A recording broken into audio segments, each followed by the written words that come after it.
Hello. Good morning, all. So we will be starting our session in 5 minutes.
Good morning, everyone.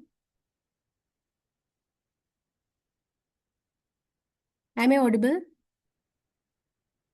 Okay. Good morning, everyone. Let's start today's first session. Introduction to Geospatial Techniques, Concepts, Tools, and Real-World Application by Dr. Vinitha P. Dr. Vinitha P. is an assistant professor at the Inter-University Center for Geospatial Information Science and Technology, University of Kerala. A geographer with extensive expertise in geoinformatics, her work focuses on spatial planning, landscape ecology, landslide susceptibility analysis, and land use management. She holds a PhD in geography and has over a decade of academic and research experience. Dr. Vinitha has contributed significantly to the field through multiple Scopus Index publications and has served as a keynote speaker and resource person in various national and academic platforms. Her research primarily addresses environmental challenges in the Western Ghats using advanced geospatial techniques. She has also worked as a consultant with Geohazard Society, New Delhi, contributing to landslide mitigation efforts through extensive fieldwork at landslide sites during the 2018 Kerala floods. So let's extend a warm welcome to Dr. Vinitha P and invite her to share his expertise with us. Ma'am, please hand over to you, ma'am.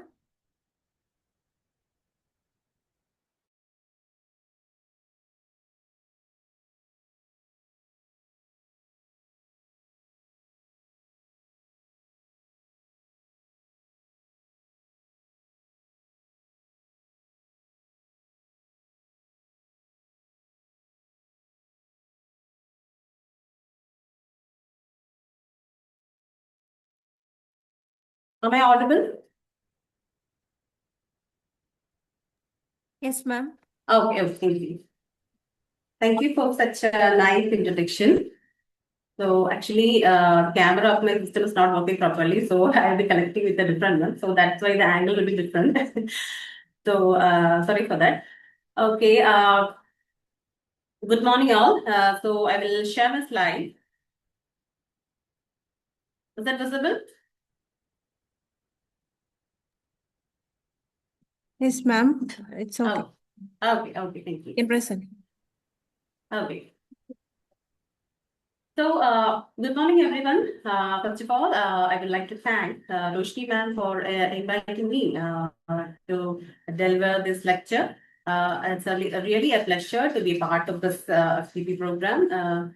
So, in today's session, we are going to explore the geospatial techniques. So, we're starting from the basics. We will look into the core concept, then the key ideas, and also some of its major application, especially in the context of civil engineering. So, we'll also briefly touch upon the types of data we use, what the methods involved, and the kind of analysis we perform, and even some advanced techniques in geoinformatics field, along with a few practical case studies also. So, we'll start. So, as a civil engineering educator, you already deal with the concept of space, then location, then terrain, and infrastructure every day. GIS, that is Geographical Information System or Geoinformatics Technology, simply gives a structured way to understand and analyze these concepts more better. So instead of thinking of this as a completely new subject, let's see it as an extension of concepts you already know.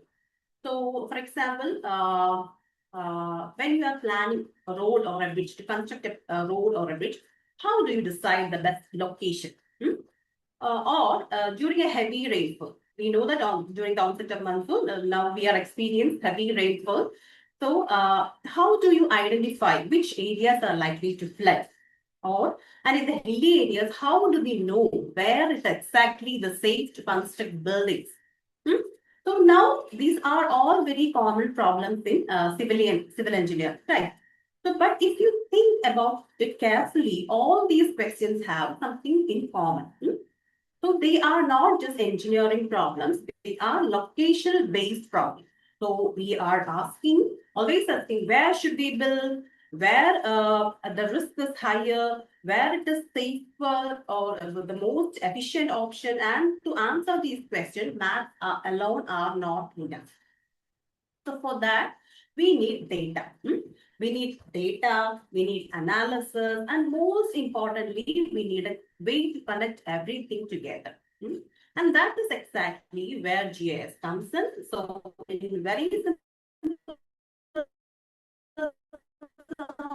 we can say that GIS helps to combine location, then data, then analysis, and to make better and smarter. Now you will have got an idea that GIS helps us to solve location-based problems, isn't it? So let's try to understand what actually GIS.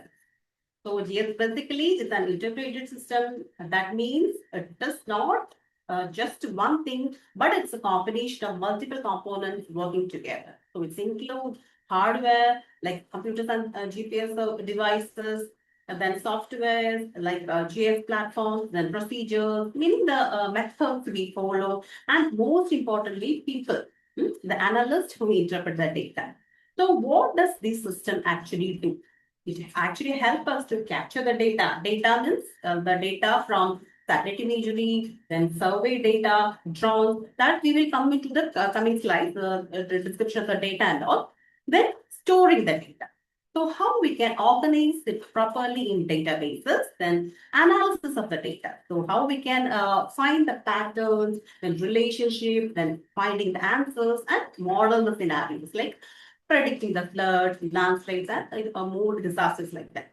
And finally, display the results in the form of maps, charts, and visual uh, media. So, actually, if you look at the PowerPoint, it's actually a diagram, it's a cycle. So data keeps flowing through this stages. The first it includes the capture of the data, then storing of the data, then analysis of the data, then model, display, and back again. So GIS is not a time one process, and it's a continuous decision making system. And so that is all about GIS and definition. Then core components. So what actually a GIS? So what can it do? So first of all, the thing that comes into our mind will be creating maps, isn't it? So creating GIS creates, displays, and interprets maps showing the spatial relationship. Then apps, applications. Then that is GIS is used in various mobile and web applications for navigation and location-based services that you already know. If you have used the Google Maps, Google Services, etc. All these are connected. Then comes the data. Then that data means the layers of the spatial and non-spatial data form the foundation of GIS analysis. And obviously, we need the software. So many softwares are commercial software as well as the free softwares are available nowadays. The specialized GIS software supports the data processing, mapping, and analysis, and satellites. So the remote sensing satellites provide the crucial data for GIS applications.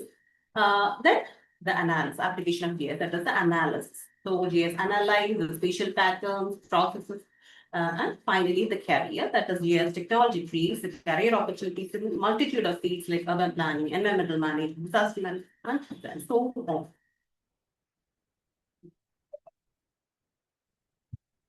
So now this is how a typical GIS software actually looks. So on the right side, you can see a map, and that is similar to what you actually see in the Google Maps. I think all are familiar with the Google Maps, Google Earth, and all, where you can find satellite imagery. See that satellite imageries, very high resolution satellite imageries are available. So, but here it is more detailed and customizable for analysis. So on the left side, you can see the different layers. So each layer represents a type of information like road, river, land use, or buildings. So instead of one map, GIS works with multiple layers stacked together. So layering together.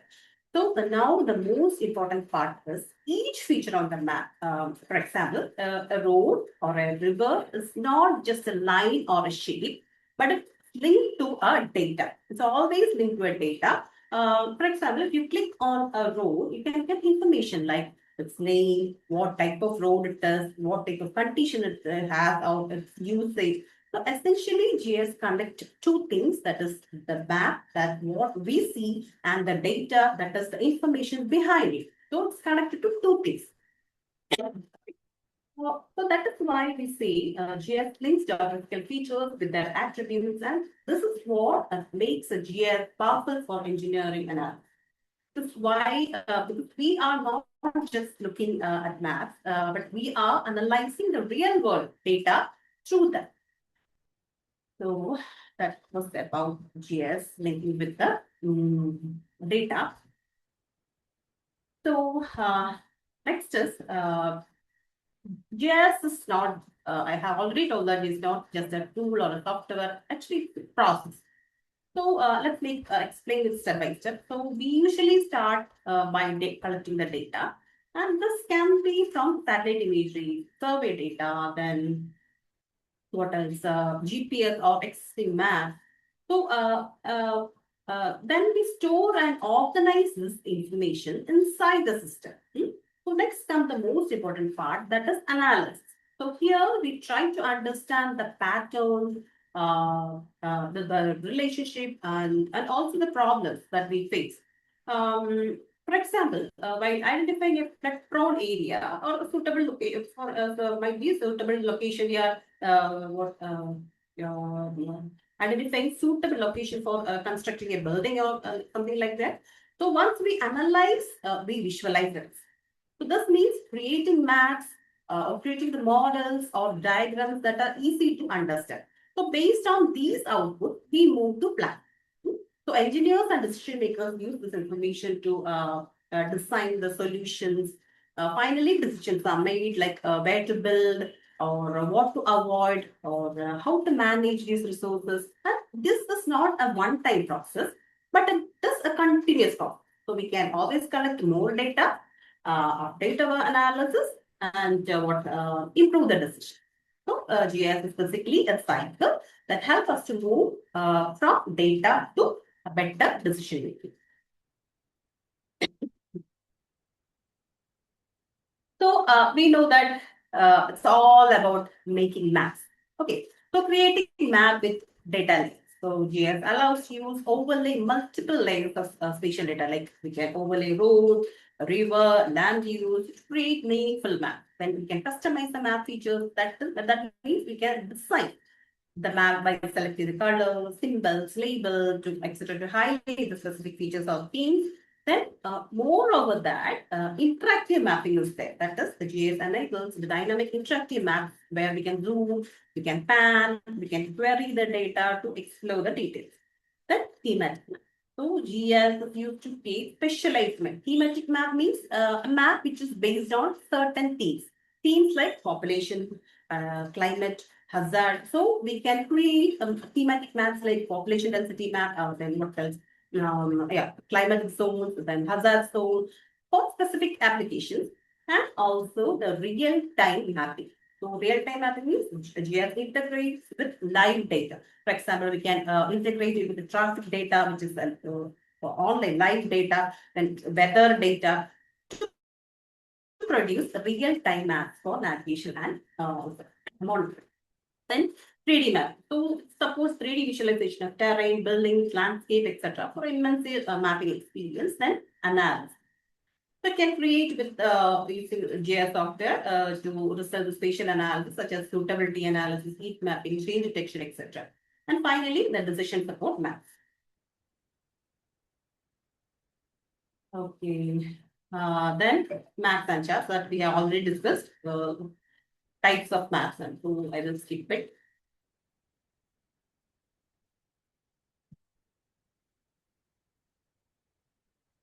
So physical maps, different types of maps are there. Like you already know that physical maps are there, political power maps are there, topographic, thematic, climatic maps, road maps. So many maps are there that is being visualized here. You can see some colors are there, like 3D maps are there. Then stair-stepped map that is 3D, that is what height information is being embedded. So many type of maps can be created using the software. Then we can put information on the map. That means there should be a base layer. That is satellite imagery or topographic map for the content. Then administrative boundaries like countries, states, districts, or municipal limits can be overlaid. Then transportation networks or land use like forests, the details such as forests, agricultural land, urban settlements. All these features can overlay to a particular layer. Obviously, the hydrological details like rivers, lakes, groundwater, flood zones, etc. can be overlaid. Then what else? Elevation. The most important one is elevation and terrain data. So we can overlay contour data. Contour data you already know that what is contour data. Then digital elevation model. They are ready-made data which shows the elevation of a particular area. That is also satellite-based data. We usually use for slope creation and all. Then population data. Then population density, distribution, demographic information, and also the climatic data like temperature zones, rainfall patterns, and all these data can be combined and overlaid, and it can be put off overlaid so that we can go to analysis.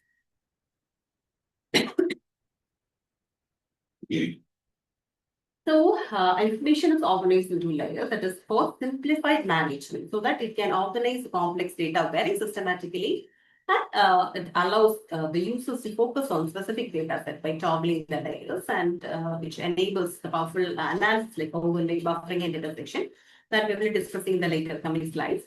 And customization of the map, so that the layers can be styled and arranged with different types of thematic maps for what is a specific purpose. So this shows that this visualization of the data shows the capability of GIS. So you can see a tabular data and a map. So both the images show the same data. So which one will you prefer? Obviously, I know that all will prefer the map one because but we know the saying that one picture worth 10,000 words. That is. So it refers to the notion that a complex idea can be conveyed with just a single picture. And the picture conveys its meaning or essence more efficiently than the words does. Because it's very difficult to go through the table and understand what the data is. And it is very easy to understand the map. Just in one look, we can identify what the data is being depicted in a map. So it means the visualization power of a map. So the applications, so many applications are there. So the main things includes the suitability locations for basic things. That means we can identify suitable locations for residential areas or for commercial, for industries or for location for recreational areas. So suitable sites can be identified. So if you I will cite one example. If you want to identify certain residential area from a district plot. So, what all criteria are needed?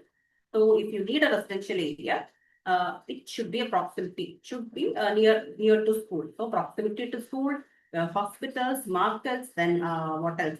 Availability of utilities like water, electricity, sewage, then it should be low to environment hazards like flood zones. We should be away from the flood zones. Then accessibility. We need a good accessibility. That is, good roads it should be there. Then public transport availability should be there. Then we need a quiet, safe, and healthy environment. So by satisfying all these criteria, GIS allows us to pick or choose suitable locations through GIS. So all these need data, then processing, and finally it will give the result. The result means it will give the suitable location by satisfying all these criteria. So that, like that, we can identify the suitable site for residential area, suitable site for commercial area, industrial area, recreational area, anything we can analyze. So for commercial area, the data will be different from the residential area. For commercial area, the data will be high high footfall will be there. Then visibility should be there. Then what else? Easy access to transportation hubs should be there. Then close to it should be close to residential area to attract the customer for the customer convenience, etc. And what else? Zoning regulation allows business activities and availability of services like internet, logistics. So these will be entirely different from the residential area, these data. So it finally helps us to plan or to identify the suitable sites. Then what else? Increase public safety and help law enforcement. How GIS can help to increase public safety? For example, you might have heard about fire risk map, isn't it? So fire risk map means to identify the high risk zone based on the proximity of fire hazard. So basically, it overlay with so many data sets like population density, then wind data, rather, so many data will be there to determine the vulnerability. So we can highlight the access route for emergency service. Then crime analysis. So types of crime to analyze include the so many. It includes property crimes like the theft, burglary, then drug-related activities, vandalism. So the key data for crime mapping also include the crime type, time, location, then and demography. That means what our age the what crime is being happened, or then gender or socioeconomic status of the affected area. So repeated offenders or location with frequent incidents. So all these can be combined for analyzing the crime mapping, which results used to it. The analysis is the cluster techniques. We use cluster analysis or hotspot analysis to identify the high crime area. So we can identify the crime spots based on these data sets. Okay.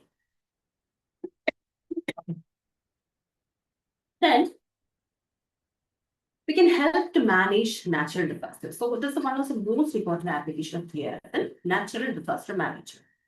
So now think about disasters like flood or earthquakes or wildfires. So these are situations where time, location, and quick decision making are extremely critical. So this is where GIS becomes powerful.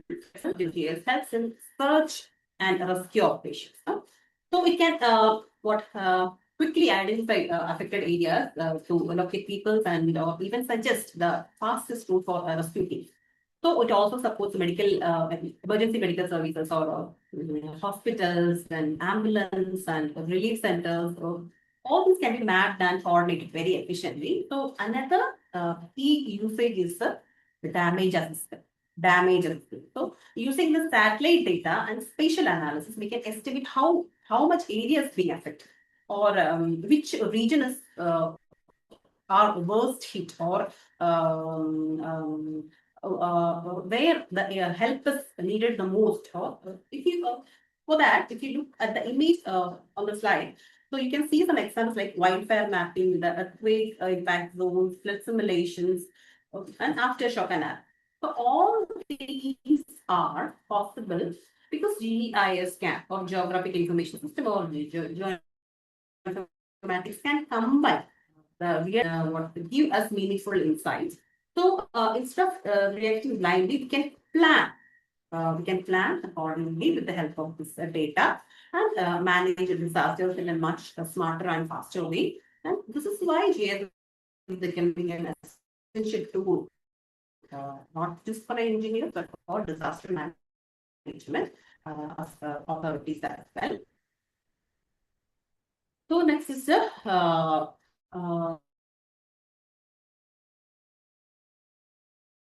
traffic pattern analysis.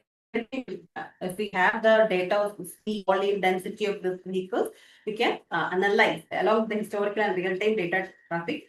We can analyze the traffic pattern. So with cameras to understand the road usage pattern. We can also identify the traffic hours, seasonal fluctuations, and recurring the bottleneck for traffic jams. Or we can predict also. So we can identify the congestion hotspots also, then design efficient transport networks. It can help in planning optimal routes by evaluating the current traffic pattern and road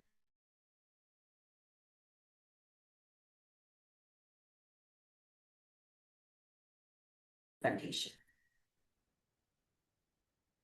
So the structure, composition, process includes various subdisciplines such as geology, meteorology, oceanography, and memory. All so many fields are there. And water resources also refers to the availability, management, and use of fresh water sources like rivers, groundwater, glaciers, all that. Then monitor climate and energy.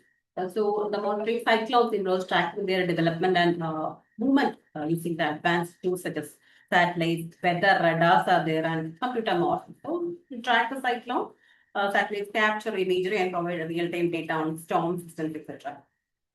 So that is about climate change and energy. Then impact of global change, that is climate change analysis uses data for global temperature to record and detect long-term warming patterns which caused primarily by human activity. So all these can be applied using GIS techniques. Then protect our country. That is, remote sensing or GIS or satellite data play a vital role in early detection and warning the natural disasters like hurricane, flood, wildfires, and during disaster response. It helps to identify affected areas, routes for rescue operations, and location for critical infrastructure. So nowadays, advanced techniques like drones are available to evaluate the damage and infrastructure of the housing and the landscape region. So now we understand what GIS is. So the next question is, where do we actually use it? So, and the answer is almost everywhere. So you can see a wide range of application on this slide. For example, in civil engineering, GIS is used in water management like planning, drainage system and managing flood. And then disaster management, it helps in identifying the vulnerable areas and to plan or evacuate or mitigation strategies. And in urban planning, the community growth, to build roads, housing, and infrastructure. So, and beyond engineering, it is used in various fields like agriculture, environment monitoring, public health, even in aviation technology. So, the important point is, yes, it's not limited to one field because it's a multidisciplinary tool that supports planning and decision making across many sectors. So let me show you something very familiar to all of us. Here, just it's a video of a Google Maps. Actually, I'm just typing a location into a Google Maps, and you can see how quickly it zooms to the exact place. So this is actually a simple example of how the location-based systems work. Now, if I want, I can find nearby places also. I think you are very familiar to that. Like we can search for hotels, we can search for shops, hospitals, everything around that location. And I can even check the distance between 2 points, the best route, and how much time it will take to travel. So all these might look very simple to us because we use it almost every day, isn't it? But behind the scenes, actually, the GIS is in the action. The Google Maps is one of the best real-time, real-life example for GIS application. So it's collecting, storing, and analyzing it, and then showing it to us in a very easy way to understand in a very simple manner. So now imagine if the same concept is applied to engineering problems like planning roads, managing floods, or selecting the construction site. That's where the GIS becomes even more powerful. Okay, that's about Google Maps. Next, moving to another slide.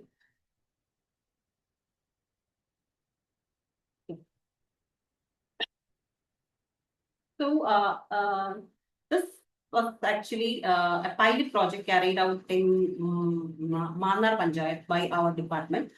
In this project, we carried out asset mapping of the entire panchayat. That means we mapped almost everything, that like houses, shops, hospitals, roads, all important features that you can see the dots over there. So actually, these are the houses that we have surveyed. Also collected the detailed information from the field also. All these data is connected to the map. So when we click to any point, see just clicking on any point doesn't show a location, but it shows the complete information about that asset. For example, if it is a house, just clicking to the house, you can see the details like owner's name, age, see the occupation, income level, all the details of the family members, even the ID details of the information. So it's not just a map, the data rich interactive. You can see all the data is being shown. So now this has been shared as something called WebGIS. So in very simple terms, GIS means available online. I can do the maps, click on the target without needing specialized GSR. So, project, but imagine it to entire Kerala, it will be very useful for that. So, next is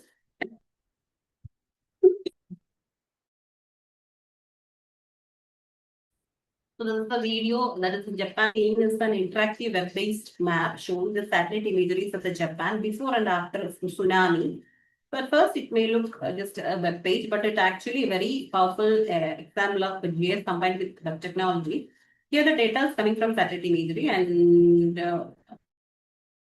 we can compare two different times. See, two different times is being compared. That is before the disaster and after the disaster. So as the screen loads, you can interact with it. You can clearly see how this area has changed. See, the coastal regions, the buildings, the landscape, everything. So this is kind of comparison helps us to understand the extent of the damage. You can identify the most affected areas and plan the recovery and rebuilding it. So the important point here is it's not just an image. It is an interactive GS platform available on the web. So users can zoom in, explore different locations, visually analyze the changes. How exactly the GS supports the stress assessment and decision making. Okay. So next is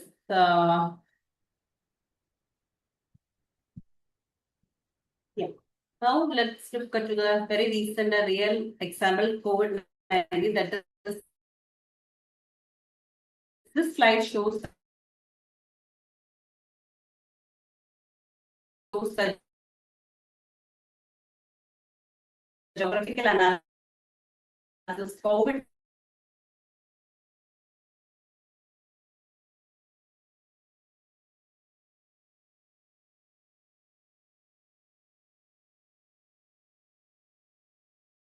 -19 region.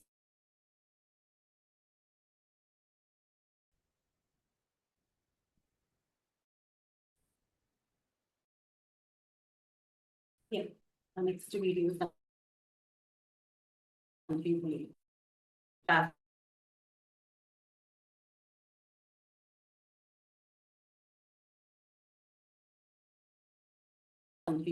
yeah, around the world displayed in a digital map. So the positions are updated for the GS concept as we discussed earlier. So essentially that is we can assess the location of the map using this software. So GS makes this connection between the location and information possible. So today's system like this is widely used for navigation and maritime safety, monitoring shipping routes, ports and management, logistics, etc. So when you look at the website, don't think just a ship tracking application. This is one of the global GS platform where real time spatial data, real time data collected, updated regularly, analyzed and visualized to support decision making on worldwide, so that you can identify the location of the vessels.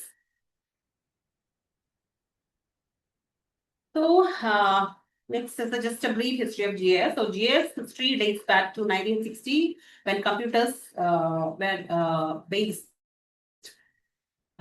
used to manual procedures where the life of 100 years of earlier also. So in India, the major developments have happened during the last 1 decade with a significant contribution coming from the Department of Space, emphasizing the GIS application of them.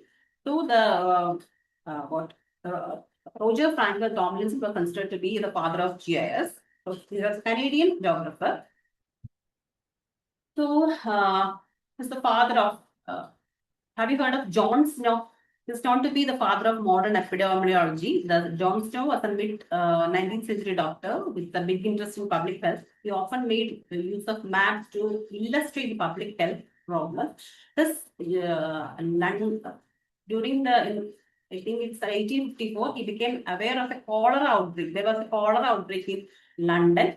And cholera, as you know, it's a highly infectious waterborne disease that will kill people in hours. So he was the person who first created first GIS map at that time, and that map was very popular at that time. So he mapped the locations. This is the cholera map created by John Snow at that time. He mapped the locations of the cholera cases and discovered that the areas.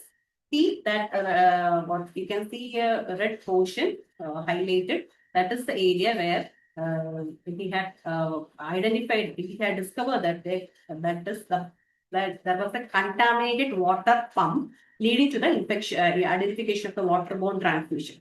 So Jones Snow's cholera map was one of the earliest examples of spatial analysis in public health and serves the foundation of the first foundation of spatial epidemiology today.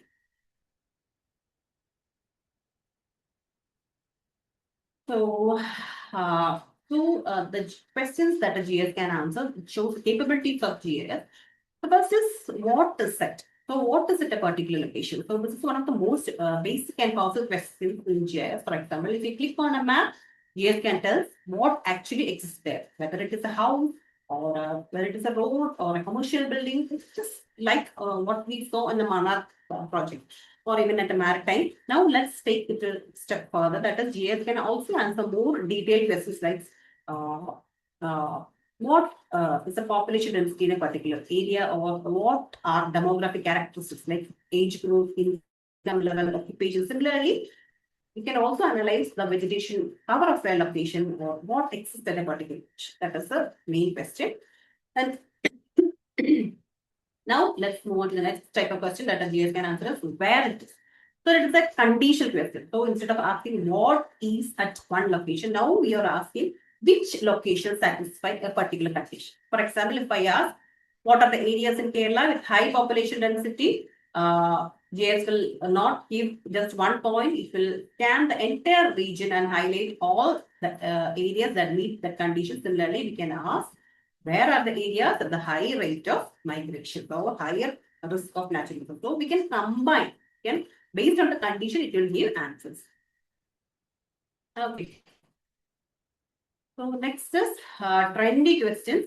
That is, how has it changed? So that is what we call a trend based or temporal question. So here we are not just looking into one location or one condition. We are looking at the changes over time. That is understanding how things are evolving. For example, one very common application is mapping time patterns. So using GIS, we can map time over different time periods, or like month-wise data, year-wise data. So we can clearly see which areas had higher crime rates earlier, which areas are improving, which areas are becoming more vulnerable over time. So we can identify the crime hotspot, etc. like that. Here, you can clearly understand how has it changed. So let me show you a real example. That is, you are looking at the satellite imagery of Kadapattam in Trivandrum district. This, from two time period images are being shown. That is one from 2012 and another from 2026. At first glance, both images look similar, but if you observe carefully, you can start noticing the changes. That is, built-up area are increasing, has increased significantly. Then what else? Open spaces and vegetation have reduced. Then road network and infrastructure have expanded. If you notice very clearly, you can see the stadium, that is the Greenfield Stadium, has been can be seen in 2026, which was not available in 2012. So this is how the change detection analysis is being conducted. So we can analyze changes over changes happened over 2 time periods.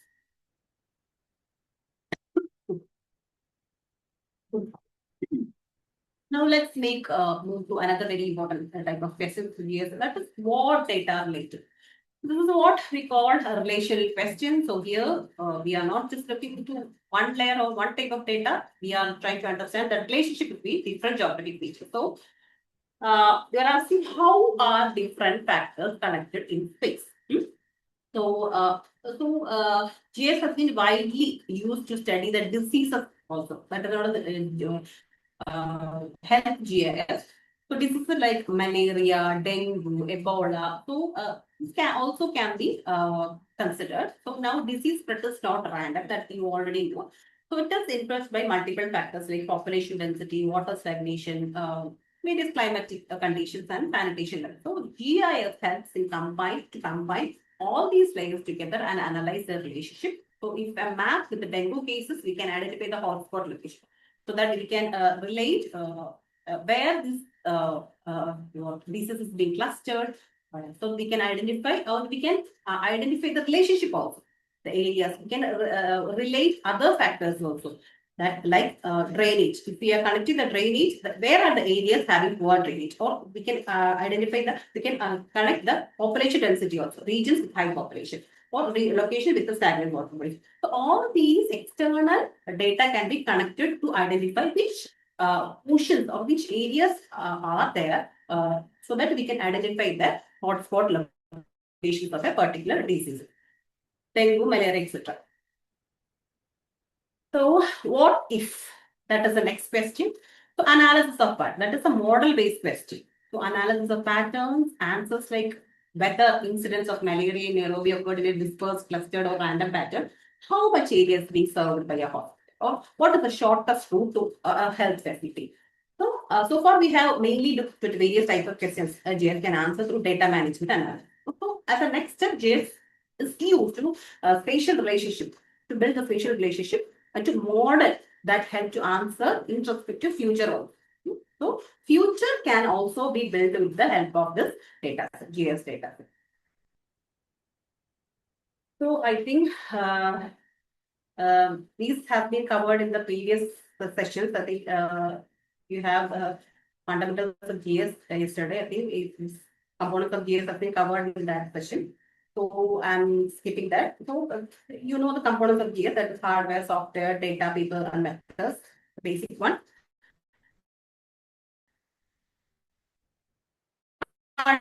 Hardware, you know what tangible items. It's a software.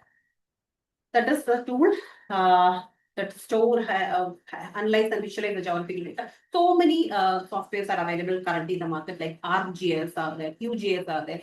So using this software, we can create maps, perform analysis, manage large data sets, etc.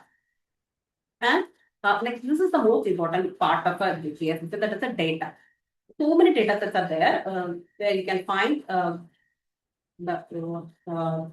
basically the data is being divided into primary data, secondary data, etc. So primary data means the field-based data, that is GPS, field-based samples, questionnaires, satellite images. All these comes under the primary data. And secondary data means second-hand data, already published data. That means census data, disease data, etc.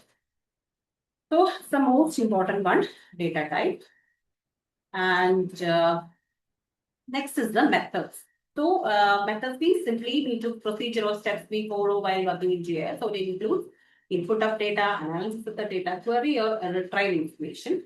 So now these steps may look simple, but they are different because the quality and of the final result depends on how correctly we follow these steps. So in GIS, we always follow a well-defined and consistent procedure. So this ensures the results are accurate and also it can reproduce the data again quickly. So these are the methods, that means analysis. So now we look at some of the basic, very basic spatial analysis techniques in GIS, that is buffer analysis. I think some of you may be aware of this buffer analysis. Buffer means creating a zone around a particular feature. For example, the first picture shows the buffer analysis. There you can see a buffer, that is red portion, where the road is around the portion, that is a zone of influence. For example, finding all areas within 500 meters of a road or river. That is the buffer area. This is sort of influence. You can find, if you have a road layer, you can easily find where the areas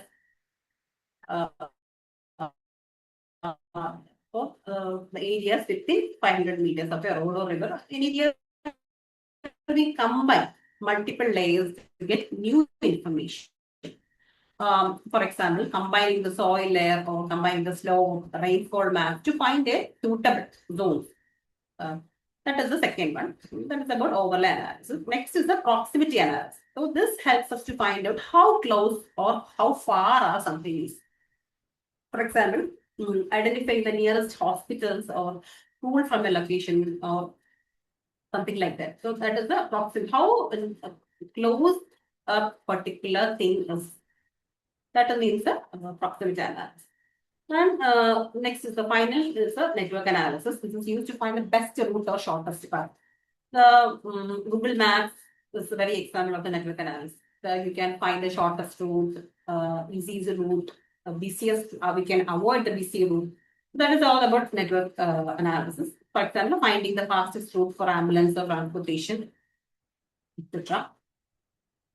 And last but not the least, finally we have people. So this is actually the most important component of GIS, because no matter how advanced software or data is, without people, GIS cannot function. So people are the one who design the system, collect and analyze the data, and most importantly, define and develop the procedures using GIS. So the people decide what analysis has to perform or how to interpret the result. So the interpretation of the result is something very important that is being done by the people. Okay. So next, so here we can see the data in different GIS software. So this is some of the commonly used platforms. So this is the ArcGIS software. So first glance, the interface look a bit complex, but if you observe closely, most of them have similar components. There you must find a map displayed area. Then you may find some toolbar for analysis and panel for managing data layers, and each software may look slightly different, but the basic idea is the same. All they all can help us to visualize the data, analyze the data, manage spatial data. For example, ArcGIS is widely used in industry, and it is a it is a proprietary software. We have to pay for it. It's a licensed version, but open source softwares are there. QGIS is an open source and very popular in academics also. And Erda's Imagine is also a very image interpretation software. It's mainly used for satellite image processing. So this is the QGIS platform. The open source one. The next is the Erda's Imagine. It's an image interpretation software mainly used for satellite image processing. So next is the power of data and GIS. So data is the foundation of GIS, and it is what allows us to analyze, understand, and make decisions about the world around us using a spatial context. Yes. So spatial data versus attribute data. So spatial data means the data. So GIS, in GIS, we mainly use two types of data. That one is spatial data and attribute data. So spatial data means the data which has a unique latitude and longitude. For example, X and Y data. So this type of data is considered to be spatial data. And what about the attribute data? Attribute data means the characteristics of a spatial data is known as attribute data. For example, the characteristic of a spatial data means if we are considering a spatial data, that is the location of a particular point. Then the characteristics of that particular point is its attribute data. For example, if we are considering parametric canvas as a spatial data, it has got a latitude and longitude. So the latitude and longitude is the spatial data of a parametric canvas. And what about the attribute data? The courses being taught in parametric canvas. How many faculties are there? How many students are there? All these can be added about the data. So next is the main type of data, that is vector data. So in GIS, along with the spatial and non-spatial data, we have got vector and raster data also. So in simple terms, vector data is used to represent real world features like geometry. So it represents the features. Every features will be represented in only three entities, that is using points, lines, and polygons. Points like streets or buildings, like discrete features will be classified under vector data. So the lines like roads, rivers, pipelines, or any linear features can be represented using lines. Then polygons like land parcels, lakes, administrative boundaries, or any type of data which has got an aerial property can be used as a polygon. So next is vector data sources. Now, where do we get this data from? So there are several sources of vector data. That is, one is the GPS survey. So collecting the location point directly from the field. So that we can create a vector data from GPS. That is global positioning system. You can collect the location point directly from a system, or using other instruments like total station surveys, or you can create maps. You can draw it from a map or satellite imagery. That drawing is known as digitization. So you can draw vector data from a satellite imagery or a map, or you can get it from a government data set or field survey or questions. So these are the main vector data sources. That is next is vector data format. So next, let's look at the format. So vector data is stored in different file formats such as the shapefile. That is shapefile is the most common format. Then other format like GeoJSON files are there. That is used for web application. Then KML data is there. That is KML data is used in Google Earth application, Google Earth application. Then GDB is also used in RGS software. So next is the raster data. So I have already said that in GIS we use mainly two types of data, that is raster and vector data. So vector data we have already discussed about the vector data. Next is the raster data. So in simple terms, raster data represents the real world as grid of cells or pixels. So when we zoom a raster data, we can see a lot of pixels. So each cell or pixel has a value that represents the information, like it can be a temperature data, can be elevation, can be a rainfall, it can be a land cover. So unlike vector data, raster does not show exact boundaries. Instead, it shows continuous data. For example, satellite imageries are raster data, aerial photos are raster data, elevation models are raster data. All of these are raster data. So that is the difference between raster and vector data. Next is the raster data sources. The sources of raster data include satellite imageries are there, drone surveys, then aerial photography, then remote sensing data. All these are the sources of raster data. So basically, because they are collected by the sensors or satellites, aeroplanes or drone itself.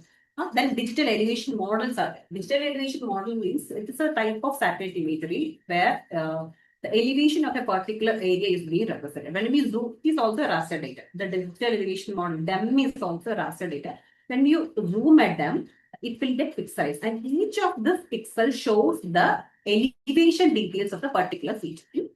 That is the power of a digital elevation model data. And next is the LIDAR data. So LIDAR means live detection and resolution. That's the advanced form of satellite imagery. The output of a LIDAR is a 3D image, when we look into a particular area, we just see a 3D feature. So that is the power of LIDAR data. So commonly it is used for topographic mapping, forest inventory, and other applications. So LIDAR data, each point of the LIDAR data is known as point cloud. It's known as point cloud. It's a very high resolution data, very advanced data, and this is a historical map. So provide information about the past time. Then gives the valuable information about the land use, the transport network, the hydrological data. All these data can be used in GIS. Then climatic data. So climatic data, basically we get climatic data from meteorology. That includes rainfall data, humidity data, temperature data. All these data is being collected from various repositories. These are all free data. You can download it from certain repositories. Then synthesis of radar, that is radar data, is very much informative and very much vital in weather studies, and it is used in disaster management, agricultural field, and planning, etc. Next is raster data format. So the common formats are GeoTIFF. It is most widely used. Then JPG, there PNG. For simple images, we use JPG and PNG, and .img are also there in most booking softwares. Then next is terrain data. So let's look at the most important type of data, that is terrain data. Terrain data basically describes the physical surface of Earth. It includes information like elevation, height of a land, that is a slope. Slope means how steep the surface is, and also the aspect. Aspect means the direction of the slope is facing. So basically in GIS, terrain data is usually represented using something called depth. That I had already discussed the depth. That is the digital elevation model. DEM is a grid-based data set where each cell has an elevation value. And so this gives us a continuous representation of Earth's surface. There are two important types related to that. That is first is DSM. DSM means digital surface model that includes surface, the elevation of the terrain plus everything on it. Basically, it includes, so DSM means a digital surface model. It includes buildings, trees, towers, other structures, everything on Earth. So it is a digital surface model. And the second one is the DTA. So DTA means digital surface, digital terrain model. This represents only the bare Earth. So all the above ground features are being removed in DTA, digital terrain. Only the terrain, only the actual bare Earth is being represented. So simple way to remember, DSM is ground plus object, DTM is only ground. Okay. So this is about terrain data.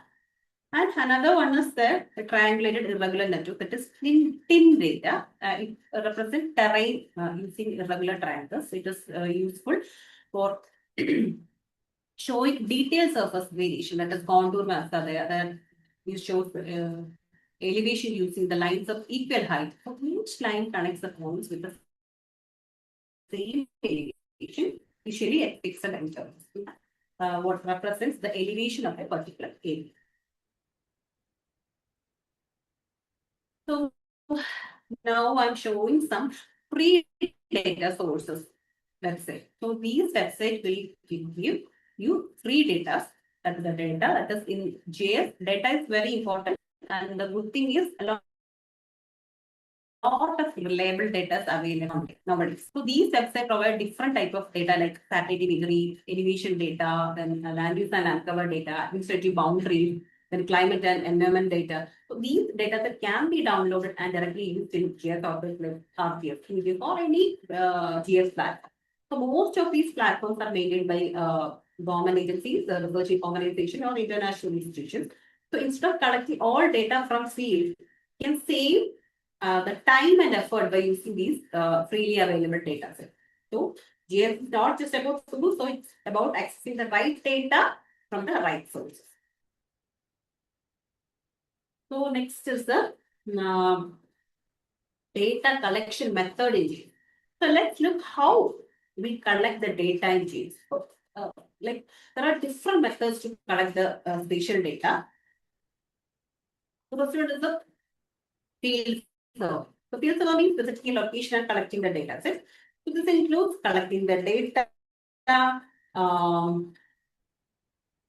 directly from the field using GPS, representation, questionnaires, digitization, etc. So this means converting paper maps of images to digital format. Then another the GPS, that is non-printed radar surveyor, to detect the buried objects. So these tools are used to in archaeology studies, so that you can identify the underneath objects. Then drones, this is advanced techniques. Nowadays, drones are very popular to identify the areas which are, if the area is inaccessible terrain, we can use the drone image, that is UAVs. Commonly used techniques are there. Now we will go to the some of the interesting case studies. So far we have understood the basics of GIS. So now look at how these concepts are applied in a real world problem that is very relevant to Kerala. That is landslide. So we all are very landslides are very common in Kerala, so we are well aware about landslide. So going to the landslide profile, so we all know that Kerala is a multi-hazard prone state. So it is one of the most densely populated Indian state, which makes even more vulnerable to damage and losses of account of disasters. So Kerala has been facing extreme weather events in the past few years. That is, we have experienced a massive drought in 2015. Then comes Oki. Remember Oki cyclones in 2017? Then came the massive and mega floods in 2018 and 19, along with a series of landslides. So today we are concentrating on landslide. So an image showing the various parts of a landslide.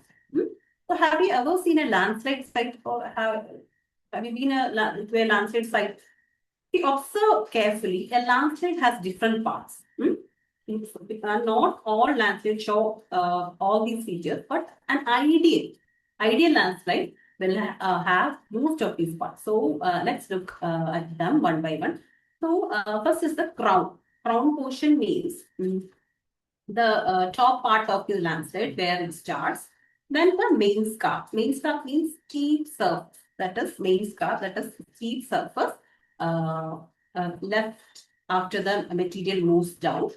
That is the main scarp. Then the head portion. Head portion below to the crown and main scarp. That means upper part of the landslide near the crown.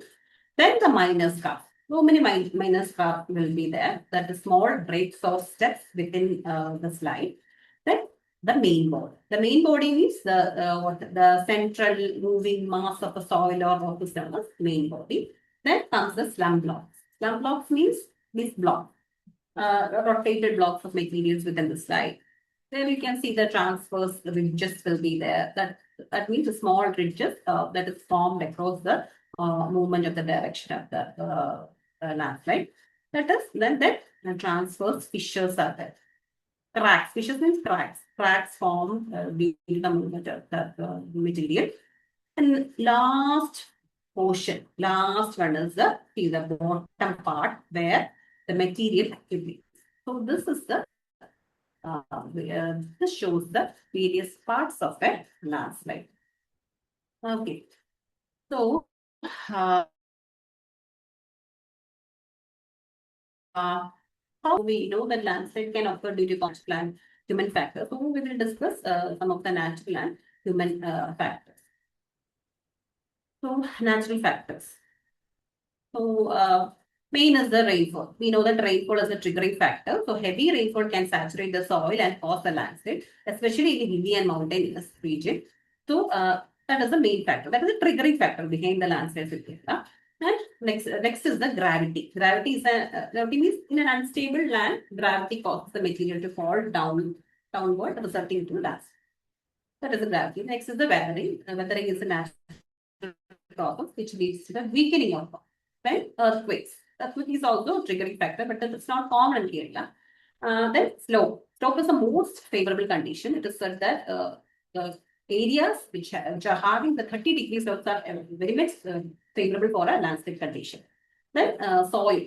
Soil means the high porous loose or unconsolidated particles. Soils will be the main reason for a landslide. Then geological conditions, which is presence of weak rocks, faults, and joints, etc., can contribute to the landslide. So these are the natural factors. And coming to the human factors. So human factors means so many factors are there. First one is the land, changes in land.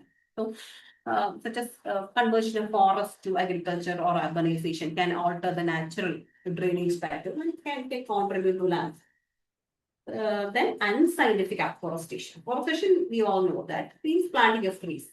Then unscientific afforestation starts with how we alter the land. That changing how the land is used without proper environmental assessment, or engaging in unscientific afforestation, that is planting the wrong trees or disrupting the natural soil. So actually, it can actually weaken the ground instead of stabilizing.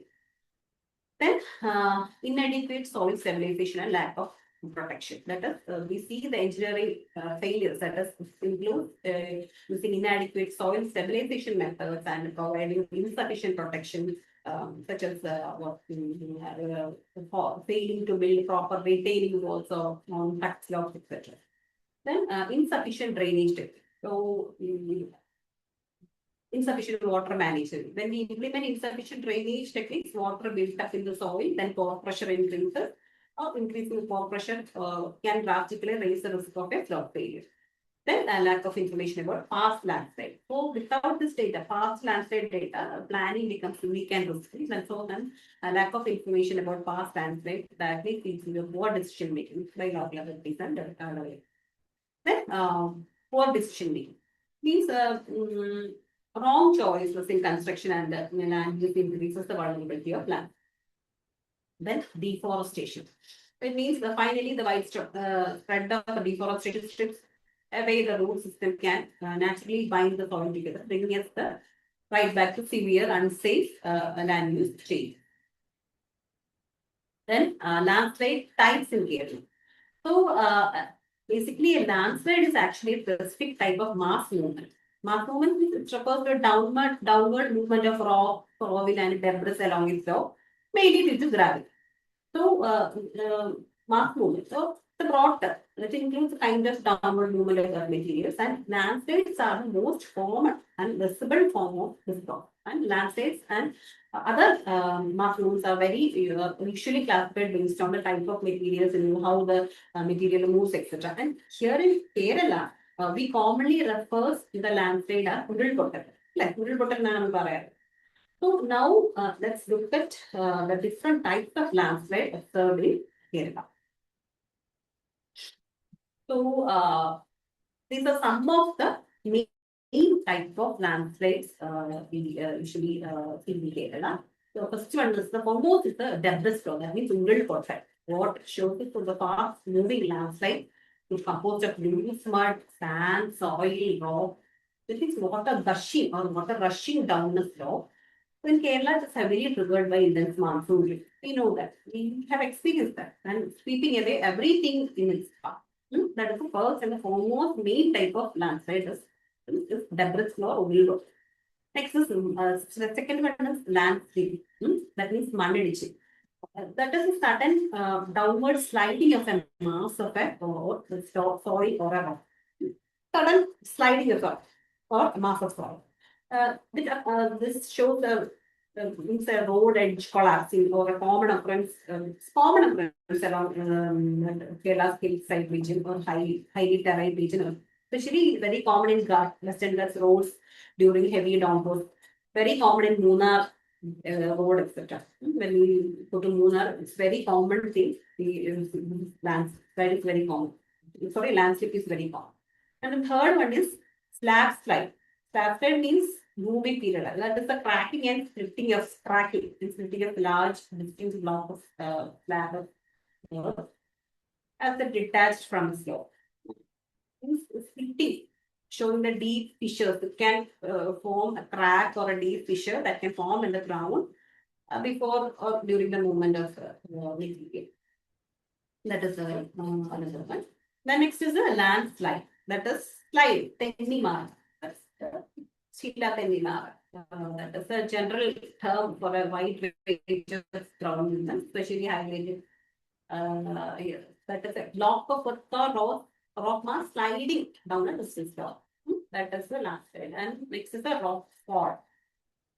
But rock fall is not common in Kerala. It's a free falling or bouncing or rolling of large boulders and rocks down a steep or mountain cutting. It is basically found in the rocky areas. This poses a major hazard along the highway cuttings and rocky mountain paths. Then last one is the ground subsidence. Eating the we find that we have heard in the newspapers and news that the wells have been subsided. That is that boom eating the wells and all. Those is sudden sinking or settling of ground surface vertically downward, creating a large crater or a sinkhole. So this can be caused by underground soil erosion, water table changes, or heavy mining or quarrying. So these are the major types of plants, mass movements, plant side plants in Kerala. Next phenomenon is soil piping. You might have heard about this term, soil piping. Basically, it's a process where the water flows through the soil and gradually removes the fine particles. Over time, this creates small underground channels or pipes within the soil, within the soil, So this weakens the main ground structure and eventually it leads to a slow failure landslide and it will collapse. So the soil cracking means the hidden erosion inside the soil caused by water. Okay. So next we will move on to some of the case studies of landslide which happened in Kerala. The first one is the Government College Munnar Idiki. Landslide happened in 2005. The landslide at Government College Munnar, that is Kannamdevi Hills Village, occurred in the year of the 2005. This landslide had devastated two-storied government college building, but no casualties were there. So this shows here you can see the crown portion. Crown portion means top portion. When we see the parts of the landslide, the main portion was the crown portion. Crown portion means the head of the landslide, where the landslide starts. Is now the crown portion. Here you can see the crown portion of the Munnar Government College landslide. If you observe carefully, fissures or cracks are visible in the area that is being highlighted in the that you can see in the red circle is being highlighted. Here you can see ferns. Ferns. Ferns means the type of vegetation. Ferns are present in the area with high moisture content. So here ferns are present. So these cracks indicate that the soil is already disturbed and weakened, and also the presence of fissures suggests that there is moisture within the soil. That's why the ferns are grown in that fissures, which means it contains moisture within the soil. So the water has penetrated the ground, increasing the soil saturation. Now it's very important. That is because such condition can lead to the future landslide. Okay. So again, landslide at Government College Munnar in 2000. On August 16, 2018, a massive landslide completely destroyed the Government College Arts and Science College, Munnar Idiki, during the catastrophic 2008 Kerala floods. Same area where 2005 landslide has been happened. Fortunately, no casualties or injuries are reported at the college. This is the landslide happened in 2005 and 2018. So this image shows the first image, that is 2005, shows an initial smaller of failure on the hill directly behind the college building, while the surrounding vegetation forests are still largely intact. The soil matrix was already structurally compromised. This was a clear warning that slope was big, that the area was unstable, and the slope was unstable. That was in 2005. Again in 2018, the second slide happened. That is the fast forward 13 years to 2018 during the historic Kerala flood. The exact same slope suffered a massive devastating landslide. So the image shows that a massive portion of the mountain washed down entirely, stripping away the vegetation, burying parts of the campus, and completely reshaping the camp. So this is a comparison, that is a pure example of lack of information about past landslide leading to poor decision making. Okay. Next is the landslide at Kavalapara. I think you all remember the Kavalapara landslide that happened in 2019. So, Kavalapara at Malappuram in 2019, one of the most devastating landslide in Kerala. Around 59 people lost their lives. Entire settlements were buried. Causes heavy rainfall and soil saturation, deforestation. See, this is the imagery, Google Earth imagery of the landslide after the landslide happened in Kavalapara in 2018. So that's a before and after image. See the comparison. See, you can see clearly clearly notice the change. See, before the landslide, after the landslide. This shows the change detection. So, this shows the parts of the landslide, Kavalapara landslide. You can see the crown portion, then the main scar, then the body of the landslide. You can see the ridges, and beneath that, you can see the toe portion of the landslide. And next is the parts of the landscapes being collected from a research paper that shows the zone of depletion, zone of accumulation. You can see the unmetal road, then a top portion, crown portion. All these is being scientifically drawn here. Okay. So this is devastated. This shows the devastated plantation Kavalapara area. How this here you can find soak pits, rainwater pits are being constructed in that area. The first image, that is image A, the reality shows the steep terraced hillside of Muttappalpunda in Kavalapara, which had been extensively modified into a rubber plantation. The second one, image B, that is a schematic sketch which shows how the natural hillside was carved into steps and also dug with the multiple man-made pits. Pits, which collect this rainwater for plantation. So all these were the reasons for the landslide happened here. You know that these rainwater pits are not being advised in the hilly region. It's always advisable to dug in the nearly not in the hillsides, only in the low slope area. So this is a detailed map which is from my research paper.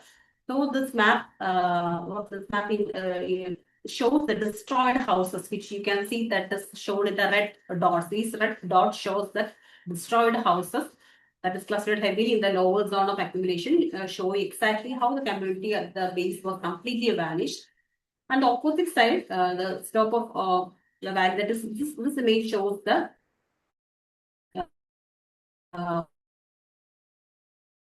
major crack was developed red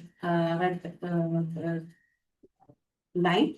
That is a terrifying tension crack opening up on the soil. These cracks act as an open channel, allowing future rainwater to bypass the surface runoff and saturate the deeper soils. So this area is a high risk zone. So this map now the dozens of houses. These yellow houses represents the uninhabited houses. So this was a massive failure similar to the Kavalapara lands, right? So this is the image which we have captured from the ground. So actually it took us to around 3 hours to climb from the toe to the ground to capture this particular image.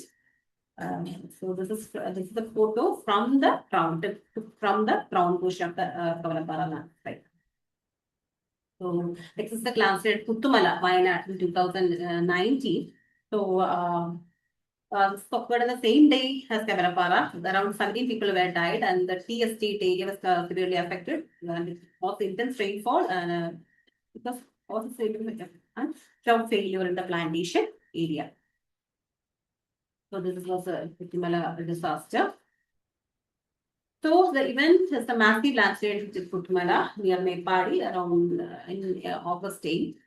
So but several people were killed, and the area was hit by a massive intense rain of 51 centimeters of intense rain in just 24 hours right before the landslide. And the landslide started up that hill, this hill portion, that is 1,230 meters above the sea level. The actual break, that is the epicenter, this epicenter happened at the height of around 290 meters up the hillside.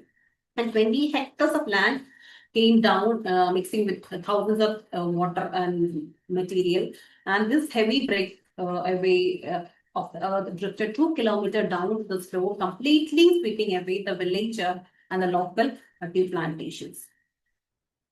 So after this was the image which was captured by us after a 3-hour trekking with the forest official, we reached the upper part of the Puttumala landslide site. So you can clearly see in the crown portion where the landslide happened. This is the main crown portion, and this is the main scar here.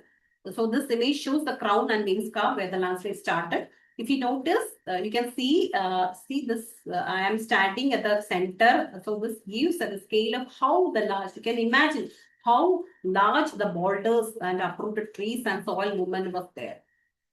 So this was a horrible landslide. You remember? This is the before and after images of the Tumala landslide. This shows the extent of the damage, the path of the landslide, and how drastically the landscape has been changed. And next is the landslide at Pettibudi, 2020. Pettibudi landslide has happened in the tea plantation area. Around, I think around 66 people were lost their lives. That is the workers' quarters was completely that layup. Tea plantation land was completely destroyed because heavy rainfall was there and loose soil and steep slope was there. That is the main reason for that. This border burst from the the border burst from the border of the irregular, very close to irregular national park with a loud noise which fell into the Pettibudi River and destroyed the labor camps of the 2 kilometer below, near to Kandandevan Hill Plantation. So this was the aerial photo, oblique aerial photo of the Pettibudi landslide, very linear landslide which happened. You can see the crown portion of the landslide.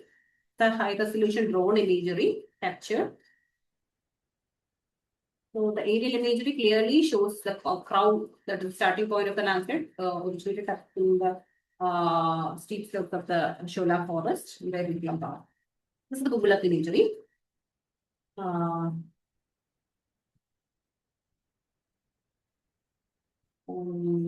Yeah. This shows the pre and post disaster. These changes happened during the pre and post disaster. So next is the landslide in typical Kottayam in 2021. So here 90% lost their lives. The series of landslide has struck the eastern ranges of Kottayam districts. This was the landslide. So meanwhile, the landslide I think flash flood in the lower region also. So next is the Muntake-Shurlamala landslide that we all know, that very recent landslide. More than 420 people lost their lives in Muntake-Shurlamala landslide. So this is a 3D view of the crown of the landslide here, a satellite-based data by ISRO on details about the landslide crown and the hilly locations that lost a lot of amount of soil and rock, about 8,000 square feet. And large section of UC hill were affected, shows the landslide motion of the particular area. The next is the geospatial techniques and landslide studies.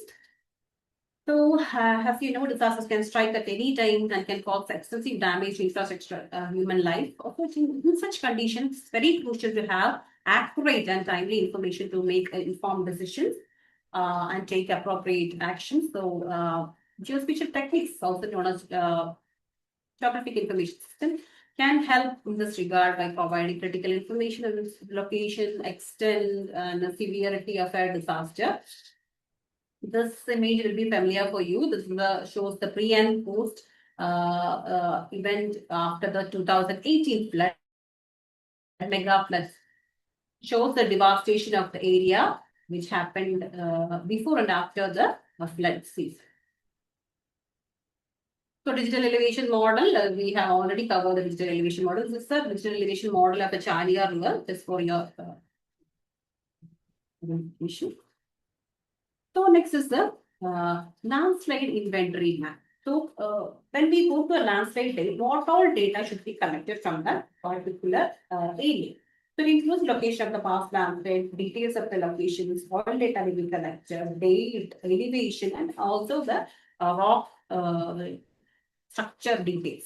All these data can be collected in the field itself. So it is known as the landslide inventory map. This is the landslide location of Kerala in 2018 and 2019. See how when we compare, you can see the landslide locations is being clustered in the Idukki region in 2018 and it is being dispersed in 2019. So these are the landslide happened in 2018 and 2019. This map is being created by Kerala State Disaster Management Authority. Also, this is the GPS technology, that is Global Position System. It is a device for collecting the accurate locations. The elevation details also can be derived from the GPS. And next is the topo sheet maps. That is a topographic map. Means it's a very accurate base map. Still, we use this topographic map for the basic details like elevation, road structure, then roads not being updated, slope, geography aspects. All these things is being collected from the topo sheet itself. Then Google Earth map. Google Earth map is very high resolution map. Used as a reference data. We can incorporate secondary data with the Google Earth map. So these are the landscape analysis basic satellite imagery. These are some of the major landscape happening here during 2018, and its corresponding landscape imagery is being shown for your information. Then LiDAR imagery. Then this is another landscape site of satellite imagery showing the Petimudi landscape. You can see the Petimudi landscape in 2020 happened. And next is the LiDAR data. LiDAR data is very accurate, high resolution 3D imagery data. Shows the landscape of a particular area. Then a landscape zonation map. So finally, so the landscape zonation means it shows the possibility of landscape occurring at a particular area. So for creating a landscape zonation map, we need a series of data like geology, geomorphology, linear and rainfall. All these data can be compiled and used to finalize the landscape zone. So all these data sets, that is the landscapes, zonation for creating a landscape zonation map, we use the landscape data, geology data, soil data, lineament data, then drainage data, geomorphology, slope, and rate. All these data are being combined and given proper weightage to form final landscape data. So here the frequency ratio analysis has been created. That is a method for creating a final landscape possibility map like this. So here the landscape area is being classified as low susceptible region, moderate susceptible region, and high, very high susceptible region, and the area has been quantified out. Okay. So next is the methods. So these are some of the methods for landscape sufficiency and hazard submission. That is the multivariate analysis. So many methods are there. The most common are HP analysis are there. Frequency ratio models are there. Machine learning techniques are there. Statistical approaches are there. And you see nowadays advanced techniques like artificial intelligence and supported machines are very much used for creating this type of map. Some online geospatial portals are there. These are some of the online geospatial portals. So these are some of the case studies. That is this is by one of the research papers. So here, this study aims to identify the suitable elephant habitats in the Vineyard Valley Sanctuary using the geospatial data based on the known association with environmental variables. So actually, my study employs the analytic hierarchical process, that is the HP analysis, which is an approach to determine the weightages of individual parameters in assessing the habitat suitability. So here we can find so many parameters are being used to fulfill the objective. That means the NDV, that is the nominal difference vegetation index, which shows the vegetation of a particular area, then the distance from the road, then slope of the particular area, distance from the water body, distance from the settlement, distance from elevation. Then all these is being considered. All these factors are being considered. And finally, the analysis findings indicated that the central portion of the study area. So actually, the study area was the Vineyard Valley Sanctuary with 4 ranges. That is Sultan Batheri, Muttanya, Kurchiyad, and Tolpatti. There are 4 ranges. So here the final study indicates that the Sultan Batheri range represents the most suitable area for elephant habitat, followed by Kurchiyad and Tolpatti. The final output of the study is a human habitat suitability map, which is validated by adding the human elephant conflict location data. we have collected human-elephant conflict locational data, which illustrate that the Kurchiyad range recorded the highest human-elephant conflict, followed by Muttanya, Sultan Bathiri, and Tolpati. The map could assist in managing, conserving, and protecting the forest resources, and it aid in the decision-making activities also.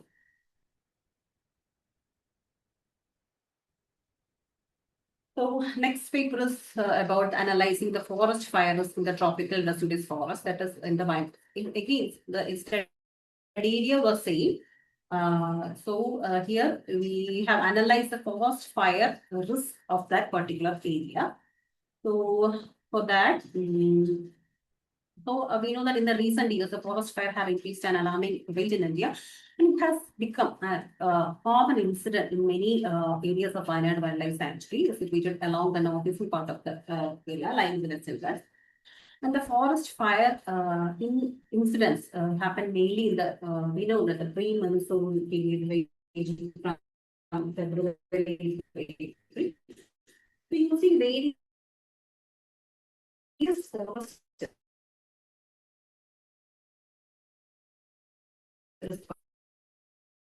parameters study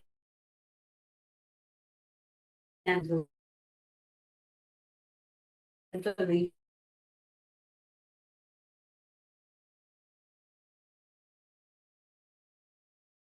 is related to more than used to stripe particularly. So this is the final map which shows which prioritize the area into high, medium, and low susceptible region, and the corresponding area has been calculated. This is the final result. So next is the post landslide investigation of shallow landslide, which was a case study from southern western India. So this was a study which I have shown you in the case study during the landslide slides. So the studies was based on the comprehensive evaluation at Kavalapara site, and we developed a detailed landslide suitability map with the local development. So the 4 square kilometers, which is about 34 hectares, triggered by the unprecedented monsoon rainfall coupled with unsustainable agricultural practices. So the area risk zones have been identified and spatially mapped with the help of the detailed field investigation using the geographical information system and remote sensing technology.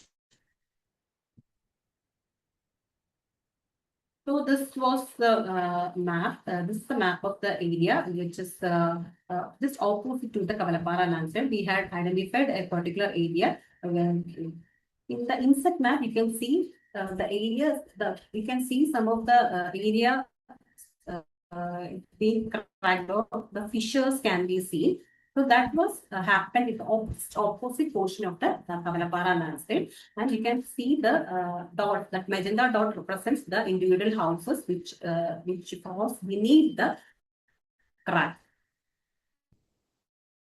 So this is the unstable area which shows the area is under emergency and it needs more care.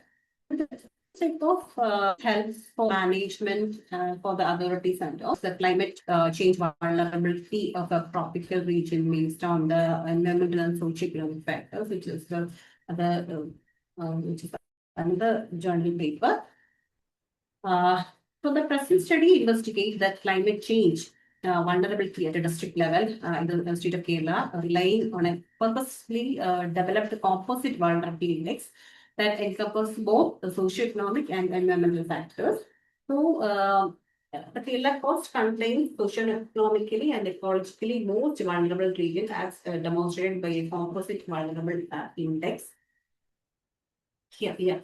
This is the climate change vulnerability map, that is the vulnerability index, which combines both socioeconomic and environmental factors.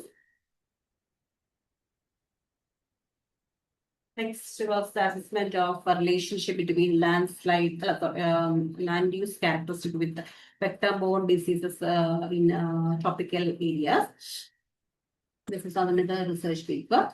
So this paper was an attempt which was made to identify the prominent land use and uncover changes responsible for the spread of chikungunya.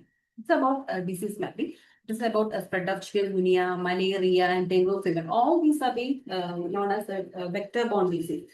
So, for the study, the vector-borne diseases like chikungunya, malaria, dengue fever was being considered in state of Kerala using the hierarchical cluster analysis and multiple regression analysis. All these are statistical methods used for identifying the output. So the large areas, like large extent of water bodies, that is lowland and agricultural land, played a significant role on the incidence of chikungunya and malaria. So high population density, then built-up area and agricultural area favored dengue fever, vector-borne diseases, and all these diseases were found to be in the lowest places where there is no lowland with the highest, with higher forest area. So this was about some of the case studies. Next is the benefits of integrating the geographic information system in healthcare. So, software offers healthcare professional the ability to identify the health-related trends and more thoroughly target the healing efforts based on these results. So,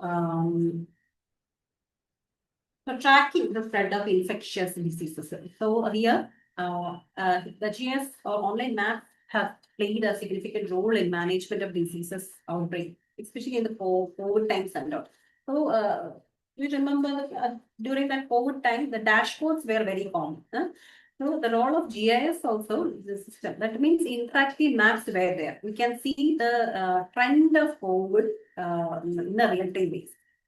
So the role of GIS systems should not be limited simply of tracking the occurrence of the diseases though, but one of the most powerful aspects is the ability to use the geography and its inputs to identify where the diseases are most likely to spread next, taking the future.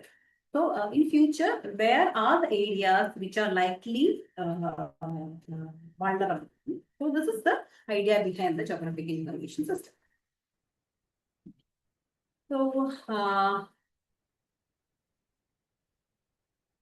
utilizing the personal techniques. So, we know that people usually use smartwatches. The collection of the large quantities of accurate personal data is expected to reveal a great deal about the personalized healthcare.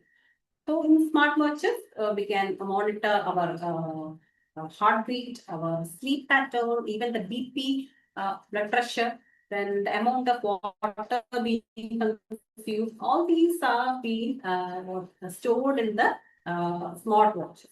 So these can also greatly impact broad among the regional treatment plans. So personal healthcare technologies represent a powerful tool for information input into GIS due to their ability to inform statistical studies also. So adding this type of personal data to GIS help to determine if the average heart rate or sleep patterns of the individual varies of a particular geographic area, then SOS messages can be sent to their dear ones or to the hospital so that emergency services can be approached. So then next is incorporating social media. So in similar manner, to wearable technique, we can use to gather inputs. Like social media also play a significant role. So I used to remember during that over time in social media, there was a button that I am safe. It also used to gather or input the data through social media. Next is the future trends in geospatial techniques. So we know that now we are very much familiar with this term that is artificial intelligence. So some major involves using the aim is involving the computers to do things that traditionally require human intelligence. So it includes enhanced data processing, then predictive analytics are there. These AI algorithms will enable more sophisticated predictive models in GIS also. AI is very common in GIS also. Like they are in every sector. So in GIS also it's very common. So it helps to predictive model, then helps to forecast environmental changes, urban growth, then natural disasters, then real-time decision making. And AI-driven GIS tools will support real-time monitoring of dynamic environment, then enabling immediate responses in field like disaster management, agriculture, etc. Yeah. Then augmented reality GIS. So this allows us to interact with the outside world with 3D features to our phone display. So it allows users to visualize geographic information 3D or in real time. So augmented reality applications can guide users in real time with the location-based overlay, such as identifying a points of interest, infrastructure, or in the case of natural hazards. And prediction. So making predictions based on historical data. For example, AI models are used to predict customer behavior, demands for products or market trends. So AI is used to predict or used in traffic management system or to predict the traffic conditions or either in the healthcare to predict the patient in outcome or it's used to predict the potential anomalies by learning normal behavior from data and detecting the output. Okay. Next is the pattern recognition. So pattern recognition means that it's the process of identifying the regularities, structures or trends within the data. You will be familiar with this pattern recognition because we are very familiar to what this helmet detection, then seat belt, etc. So all these are behind this pattern recognition. So systems are being trained to a particular pattern. So that's why we have been recognized if we are without a if we go without a helmet or we didn't wear a seat belt, it will detect. That is the pattern. So pattern recognition algorithms are used to identify the objects or faces or what else, or even handwriting also. So these are all machine learning algorithms. So these are particularly supervisor and supervised learning are there are used for pattern recognition. So next is the mobile GIS. Mobile GIS means the geographic information system which we are using in the desktop can be completely transformed to our mobile phone. So here, using our mobile phone, we can easily access the GIS through our mobile phone. It's very easy. So in QGIS, one mobile application is there. It's QField. So we can go with the help of this mobile GIS and we can go to the field, we can connect the points, we can take photographs. So this QField is a mobile application for data collection. We can edit the data, just define it to work with the open source QGIS platform. So many are there. I'm just giving an example of this QGIS platform, and the QGIS platform has a mobile application that is QField. GeoDK is also there. It collects that is also an open source mobile app for field data collection. So that's about mobile GIS. Then locational intelligence.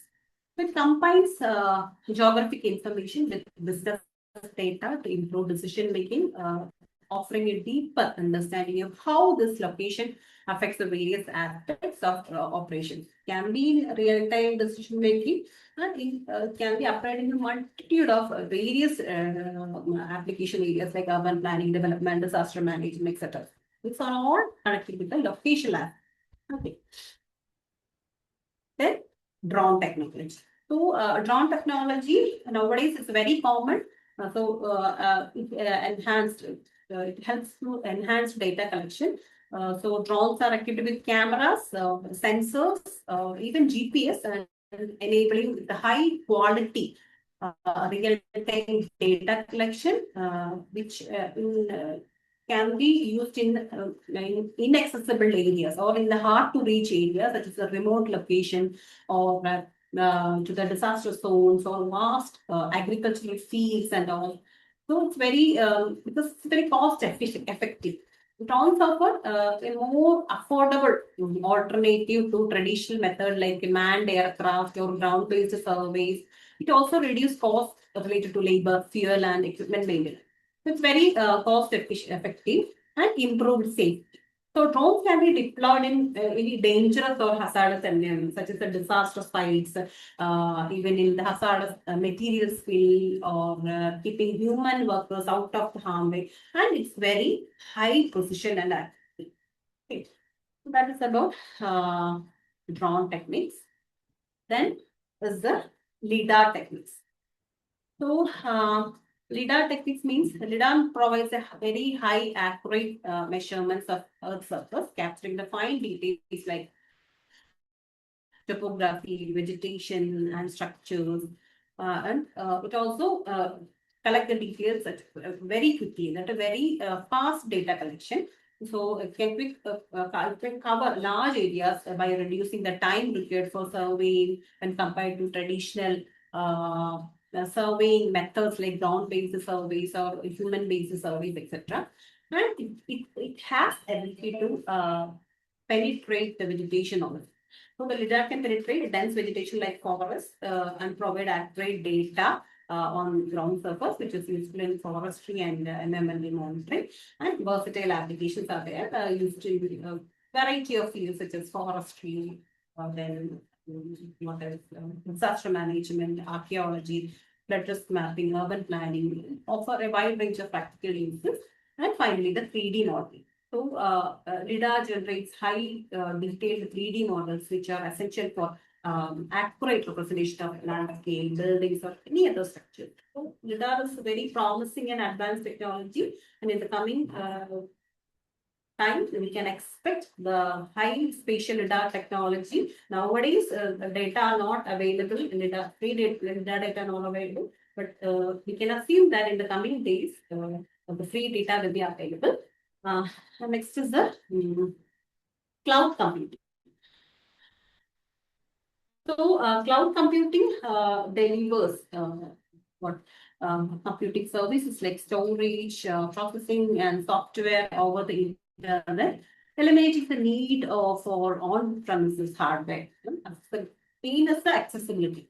So, services are available from anywhere. Remotely, we can access the software or anything, any huge voluminous data can be stored in a particular cloud database. And even if we don't have a good system, we can work in their cloud system, and we can the services can be available from anywhere, allowing users to access their data and application remotely on any device.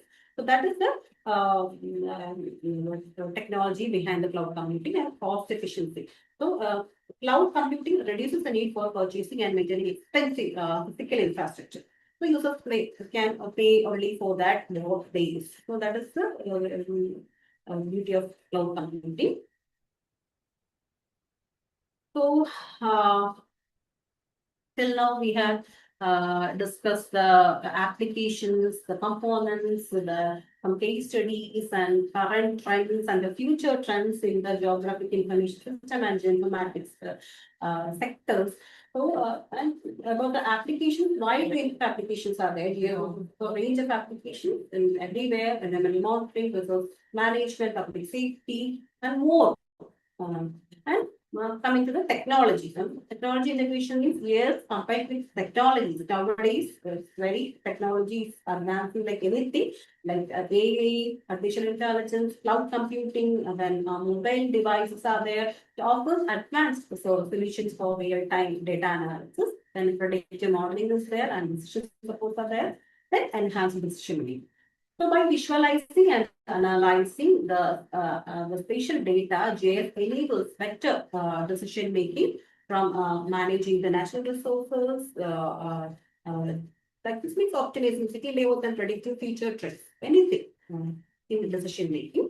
Then collaboration and efficiency. Then the geographic system promotes the collaboration and efficiency, allows the professional to share the data and insights very early, easily, leading to more coordinated efforts and faster response to challenges. And coming to the future, as this technology continues to evolve, the evolution is happening. So it will increasingly shape the industries or urban development and environmental sustainability, playing a key role in solving the global solutions or problems. So with that, we have come to an end. So if you have any doubt, we can discuss. Thank you.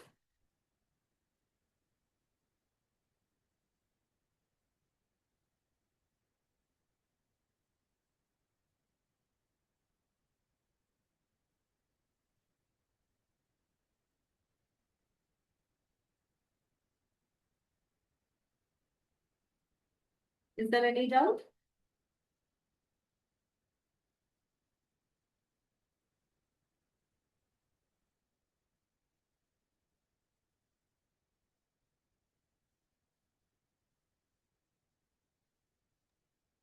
Hello. Participants, if you have any queries, you can ask ma'am. She ended the session. Participants, if you have any queries, you can ask your doubts to ma'am. Or if you have any concerns, you can directly mail me. Mail ID is given, or you can contact me. My contact number is given. If you have any doubt regarding the presentation or in the future, you can contact me regarding the geospatial techniques and law. You are free. Please feel free to contact. Okay, thank you, ma'am. Thank you for informative Okay. session. As a Okay, token of thank you so much. gratitude, we would like to present the certificate for Dr. Vinitha P. As it's online, we are presenting it like this. And the session was made more lively by asking many, citing many live examples like that. So it was very interesting. We hope more Okay, thank sessions you like so this much. in future from you, ma'am.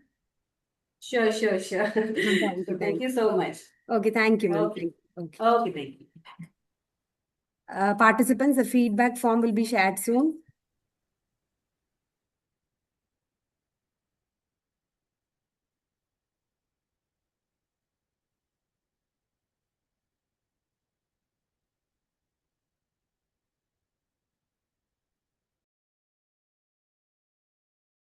Next session will be started at 2 p.m. So participants, please be ready at time.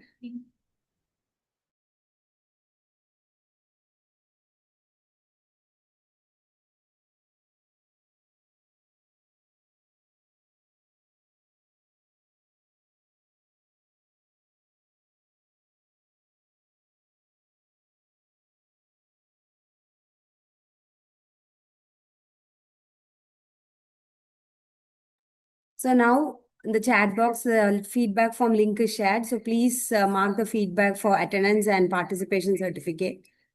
So thank you. We'll meet at 2 p.m. sharply. You may leave the session now.